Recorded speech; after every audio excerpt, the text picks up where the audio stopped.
Welcome and Shabbat Shalom. Thank you all so much for coming just to celebrate with me. I appreciate all of you being here so much. So, if you don't already know, this is a Jewish coming of age ceremony. I'm stepping into my Jewish adulthood today and becoming more a part of our community. To me, being Jewish means being connected to many people all around the world, even the ones I have never met. When I lived in Israel with my family for 6 months, I was blown away by how connected I felt to all of the people there. I loved when, however I met someone, I already had a huge thing in common with them, my religion. I also love being Jewish because I get to celebrate many unique holidays. My favorite are Hanukkah and Shabbat. I love Hanukkah because of all of the wonderful food, and I love Shabbat because I get to rest. I also love how all of our holidays have an ancient story behind them that Jews still talk about today. Being Jewish can also be hard because not many people in the world are Jewish. In the U.S., only 6,558,065 people are Jewish. That is only 2.1% of the population. In Colorado alone, 91,070 people are Jewish, 1.8% of the people. I attended Hebrew school for 8 years, always having in mind that I would have a Bat Mitzva. I loved Hebrew school, I loved learning about my Jewish history, and I loved being with my friends. But I never really thought about what having a Bat Mitzvah really meant to me. Then, about 3.5 weeks ago, I had a breakdown. I had so much to do, and I never thought I could get it done. My mom asked me, "Do you want to go through with this?" I really wanted to say, "No, I don't." But somewhere inside of me said yes. That is when I really thought about why I wanted to become a Bat Mitzvah in the first place. I decided it was because I wanted to be able to be a part of and share this great legacy of stepping into my Jewish adulthood with Jews all around the world. So today I will be reading from the Torah as part of becoming a Bat Mitzvah. But what is the Torah? The Torah is the Jewish Holy Scroll. It has the 5 books of Moses in it.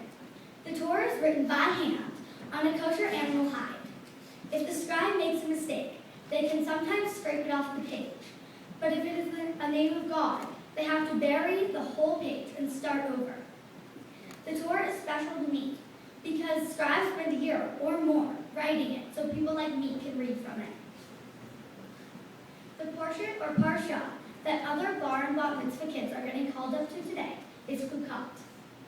That might not mean anything to you now because you might not know the story yet. But after the service you will, hopefully. In this parsha, the children of Israel are wandering through the desert on their way to the Holy Land. They have experienced many miracles from God and are getting along as well as they possibly can, given they are a group of 2 million irritable, tired, and out-of-control Jews in an impossibly hot desert.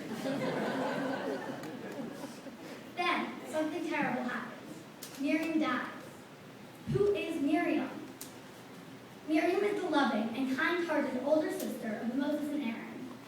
You may remember that she was the one who floated Moses down the river in Egypt to save his life when he was an infant. And when the Pharaoh's daughter found him, Miriam was right there to make sure Moses was taken care of.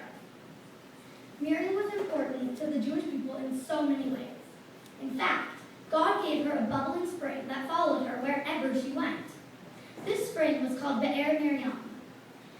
This gift was extremely important for the Jewish people because in the desert, water is very scarce, and Miriam always having water made it possible for them to stay alive and happy. Well, happier than 2 million lost Jews in the desert without any water. One thing that the Midrash brings out is that Miriam and her spring brought all the women together, spiritually and physically. In those days, it was the women who were the ones to go collect water for their families. They would all meet at Be'er Miriam with their jugs. I imagine them sitting around the bubbling spring, laughing and sharing recipes, telling each other stories about what they had been through. This time together was very important and kept the women close. Miriam was also a major source of faith for all the people. She She would always remind them about God's miracles, such as the miracle of the spring and the miracle of the Red Sea parting. She was always showing her strong faith in God and showing others God's presence in their lives. Most of all, Miriam was loving. She had so much love in her heart, she could even speak to the animals and the rocks, and they would speak back. She was in tune with nature, the people, and her younger brother Moses.